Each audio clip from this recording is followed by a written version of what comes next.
Tenemos un estupendo primer entrevistado. No es común, ya ha accedido justamente un ministro del gobierno, el ministro de gobierno del presidente Guillermo Lasso, Henry Cucalón, a acompañarnos justamente. Nos trasladamos hasta ese país. Ministro, muchísimas gracias por la gentileza de acompañarnos en Conexión Global Prime de CNN Chile. El gusto es mío. Saludos con todos. Quisiera preguntarle primero, ¿cómo describiría el ambiente en que se va a vivir esta segunda vuelta?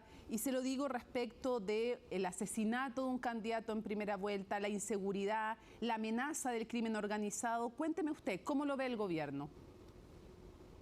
Debemos vencer la incertidumbre. Debemos vencer quienes quieren propiciar al caos. Producto del magnicidio del candidato presidencial Fernando Villavicencio, se quiso dejar una estela de dudas sobre el proceso electoral y comprendemos más que nadie que había miedo, pero el pueblo ecuatoriano fue mucho más. Y el día domingo 20, el nivel de ausentismo fue menor que en otros procesos electorales, lo cual da un giro positivo de que, sin perjuicio de las diferencias ideológicas, inclusive hasta como una forma de honrar a la memoria del candidato presidencial, el pueblo acudió masivamente a las urnas. No se dio ningún incidente de violencia criminal, entre otras cosas, y creo que fue una jornada pacífica, acompañado al final de la noche con el reconocimiento o discursos de concesión, con lo cual no había duda de cómo había sido el proceso electoral. Creo que fue positivo. Ojalá, y en eso estamos con todo el empeño como gobierno, sin perjuicio de las facultades del Consejo Nacional Electoral, de que se siga el mismo rumbo para la segunda vuelta. Ministro, fue bien impresionante, yo imagino, desde Chile, pero para ustedes mismos, ver candidatos votando con chalecos antibalas, con escudos de protección, con la fuerza policial y militar. Digo impresionante, pero no digo innecesario, obviamente necesario. Quisiera preguntarle dos cosas. Primero, si para quienes han pasado a segunda vuelta, específicamente me refiero a Luisa González y a Daniel Noboa, si para ambos hay medidas de protección hasta la jornada y luego quien resulte electo, si hay medidas especiales de protección dado la amenaza del crimen organizado.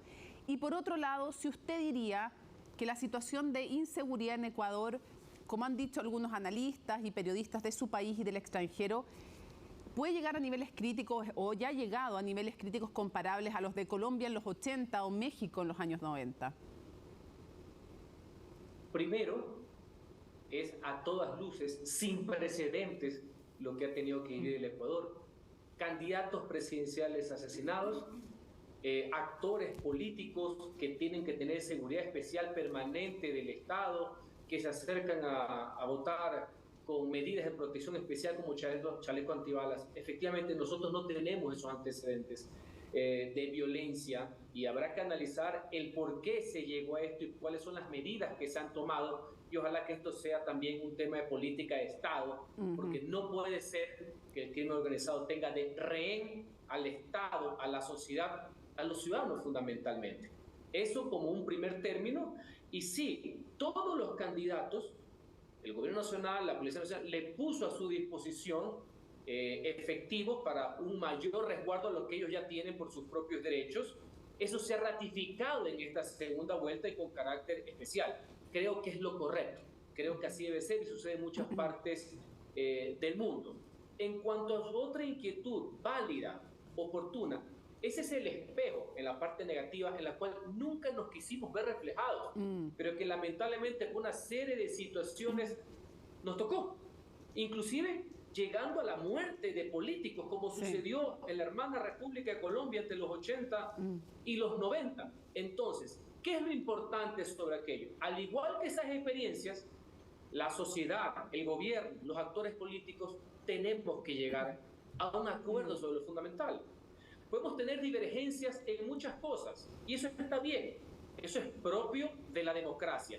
Pero en este tema de la seguridad ciudadana, de enfrentar al enemigo, que es el crimen organizado, el narcotráfico, debe haber una unidad de propósitos que trasciendan a los gobiernos, porque esta es una lucha compleja, que no es sencilla, que si se toman las medidas necesarias, inclusive no puede ser inmediato, pero se pueden ver los cambios. Y esos cambios tienen que incluir a la sociedad en pleno. Ministro, para que puedan entender quienes lo están viendo a través de la pantalla de CNN Chile en nuestro país, y porque creo que es momento de hacer aprendizajes a nivel de Latinoamérica. O sea, la insatisfacción con la democracia, el tema de la corrupción, la inseguridad, en distintos estados y con distintas características ocurren en todos los países. Pero ya el nivel de inseguridad que estamos viendo, como usted decía, inédito en Ecuador, quisiera preguntarle, ¿a qué lo atribuye usted? ¿Cuáles han sido las causas? No sé, ¿influye el que ustedes estén ubicados geográficamente cerca de Perú, por ejemplo, que es uno de los principales productores justamente de cocaína del mundo, entre otros, obviamente? ¿Influye las luchas de los carteles mexicanos? ¿Cuáles son los factores que han llevado a que crezca el poder, incluso en las cárceles también, del crimen organizado? Usted ha hecho un interesante diagnóstico. Son muchos de esos factores. Por supuesto, de algo que se fue acumulando a lo largo de los años. Si usted le suma eso, un deterioro institucional, ¿ya? A lo mejor fue campo proclive para que este tipo de actividades ilegales del narcotráfico, del crimen organizado y delitos conexos pueda tener mayor éxito, por así decir. Y a eso usted le tiene que sumar algo, que aquí no se negoció, aquí no se transó con el crimen organizado. De hecho, las incautaciones de droga son en niveles nunca antes vistos por parte del gobierno nacional. Y eso también produjo una reacción, pues, del crimen organizado, justamente por la decisión firme, no exenta de errores, por supuesto, como toda obra humana, pero una actitud firme de enfrentarlos. Ahora bien, si a eso usted le suma lo que usted acotó, que hay un deterioro del concepto democrático en todas partes del mundo, tienen las mismas amenazas. En Latinoamérica, un poco más acrecentadas, por así decir. Y esto debido al auge del populismo, de una polarización deliberada y evidentemente del concepto de la posverdad. Sí, quiero ir a aquello, pero antes quisiera preguntarle qué autocrítica hay del gobierno respecto de la insatisfacción con la democracia de los ciudadanos y específicamente el tema de la seguridad, o más bien de la inseguridad, el poder que toman también estos grupos en las cárceles. ¿Qué parte es responsabilidad, diría usted, o qué autocrítica haría usted desde el gobierno? ¿Y cuáles también achacaría a la oposición y al Parlamento, por ejemplo?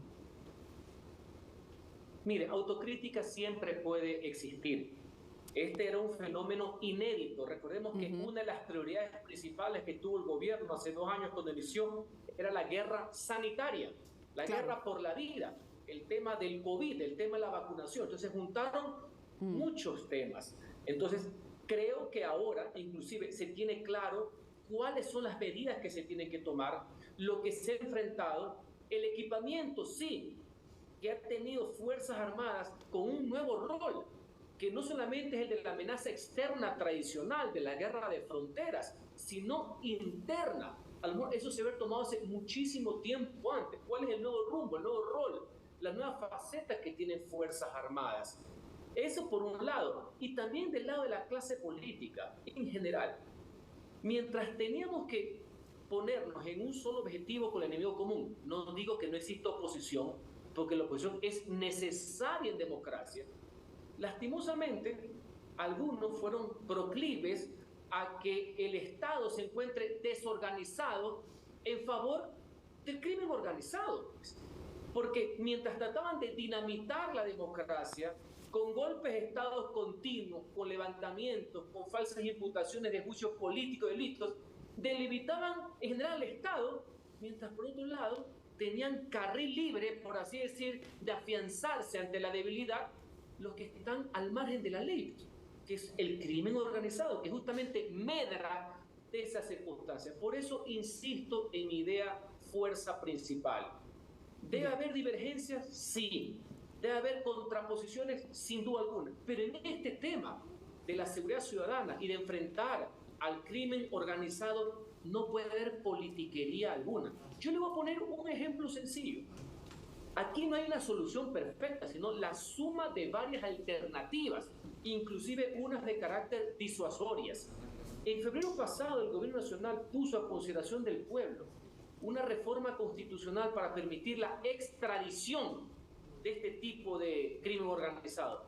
Por decirle no al gobierno, se perdió una oportunidad, una alternativa. No digo que era una solución general. Sí, lo sé. Se rechazaron varias medidas. Apoyo, sí. Una política general contra el crimen organizado. Ministro, vale como ejemplo. Ahora, hay una segunda vuelta que es entre un candidato como Noboa y la candidata González, Luisa González, que es representante del correísmo, que es una línea política que los ha enfrentado mucho tiempo en Ecuador.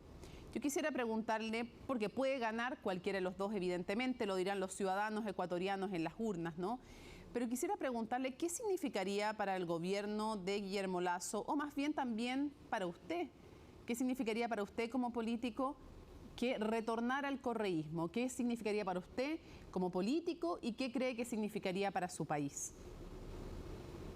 Como gobierno del Ecuador, nosotros fomentamos unas elecciones salvajemente libres, por así decir, y hemos practicado una imparcialidad radical. Es decir, el gobierno no puede tener candidatos, no puede favorecer, no puede hacer proselitismo.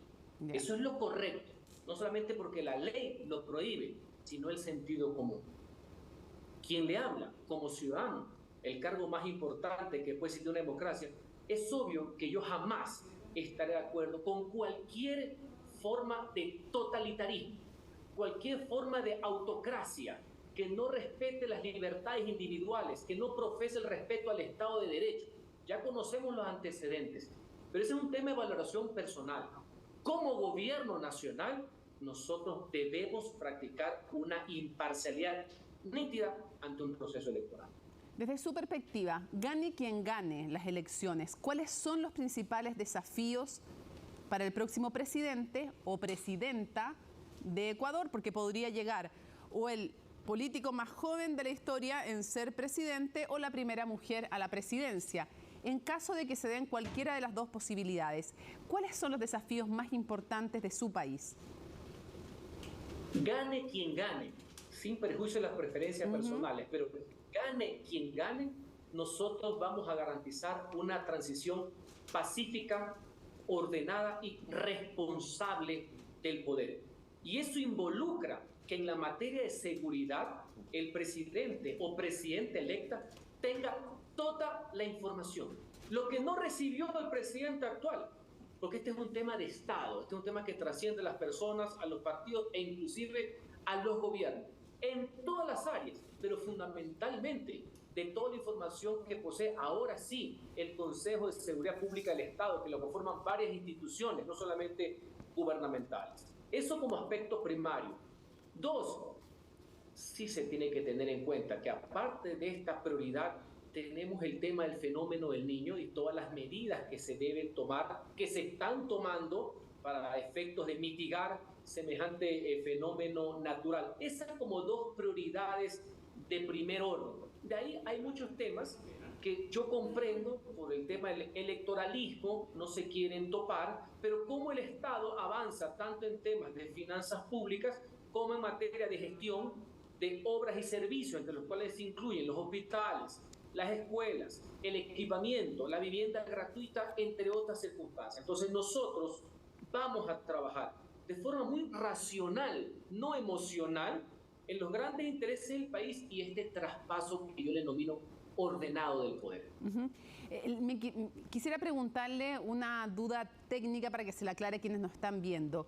Es importante señalar que quien sea electo o electa viene a completar el mandato del presidente Lasso, es 1 año y medio en el fondo, porque hubo elecciones anticipadas después de esta llamada muerte cruzada que se dio al adelantar las elecciones. Esa persona que triunfe, que gobierne completando este periodo, ¿puede repostularse luego? Sí, por supuesto. Ya. Lo puede hacer. Efectivamente, la persona elegida el 15 de octubre en la segunda vuelta va a completar el periodo del presidente Guillermo Lasso, que terminaría el 24 de mayo del 2030. 25 y perfectamente puede optar por la reelección, en este caso presidencial. No hay norma que lo prohíba, es perfectamente posible. Ya si lo hace o no será de consideraciones políticas personales, pero no podemos hacer en este caso de pitoniza. La Constitución y la ley sí ampara esa situación, así como también este acto de disolución de la Asamblea Nacional, perfectamente predispuesto en la Constitución, no constituyó un nuevo periodo para los legisladores que optaron por presentarse a las urnas. Claro. Este era un periodo que no se computaba como una reelección, era como un foja cero, como que regresaba todo a su inicio, por así decirlo. En ese campo, el Código de la Democracia y la Constitución son absolutamente claros y diáfanos. ¿Y con qué tipo de parlamento cree usted se va a encontrar el próximo presidente o presidenta? También la relación entre el Poder Ejecutivo en Ecuador y el Poder Legislativo ha sido compleja, especialmente en el último tiempo, pero también anteriormente. Siempre ha sido compleja. Siempre. Desde la historia en general, desde el retorno a la democracia. Lo que sí es que hasta con las pasiones que existían, había un objetivo. Esa dureza de contraste se daba por un choque de posiciones, inclusive ideológicas. Pero siempre tiene que haber algo en función del país. Porque no va a ser que mi agenda, en vez de yo sobreponer mis tesis a la de mi adversario, que es legítimo, no es que mi agenda es solo que alguien fracase y que no le importe que arrastre al país en eso, más cuando tenemos esta amenaza latente del crimen organizado y el narcotráfico. Eso sí no es dable.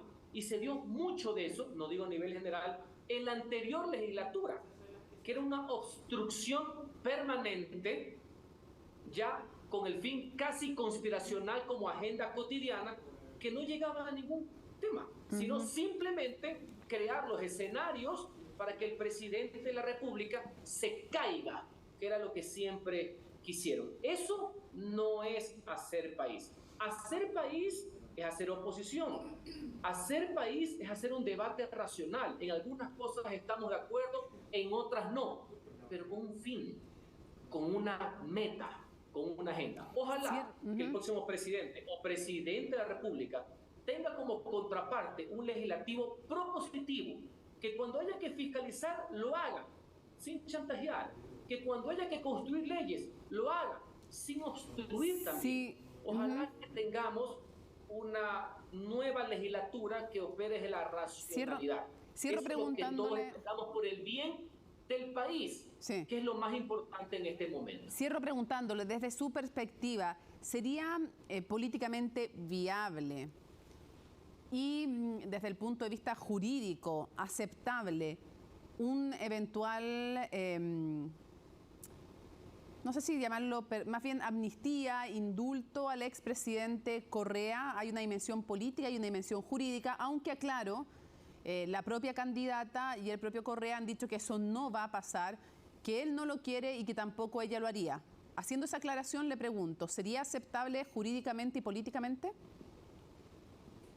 Y ellos mismos han respondido, yo ya me libero de la apreciación de conveniencia o de oportunidad. Desde el punto de vista legal, en el Ecuador, si se respetaran las normas, no caben amnistías para delitos vinculados con la corrupción, sino delitos considerados políticos. Así ha sido toda la vida. Eso es el punto de vista legal. Más allá que para algunos, no en mi caso, la ley siempre ha sido una mera referencia. Creo que es uno de los males que ha tenido la democracia ecuatoriana y latinoamericana en general. Su poco apego al imperio de la ley, y eso sí, acomodar la ley a sus circunstancias personales. Y si eso le puede o no favorecer a su enemigo, bien, gracias. Enrique Cucalón, ministro de Gobierno de Ecuador, muchísimas gracias por habernos acompañado desde su país. Que sea una elección tranquila, así lo esperamos, por supuesto, por el bien de los ecuatorianos y ecuatorianas, lo deseamos desde Chile. Muchísimas gracias por acompañarnos. Gracias a ustedes. Y seguimos en Ecuador.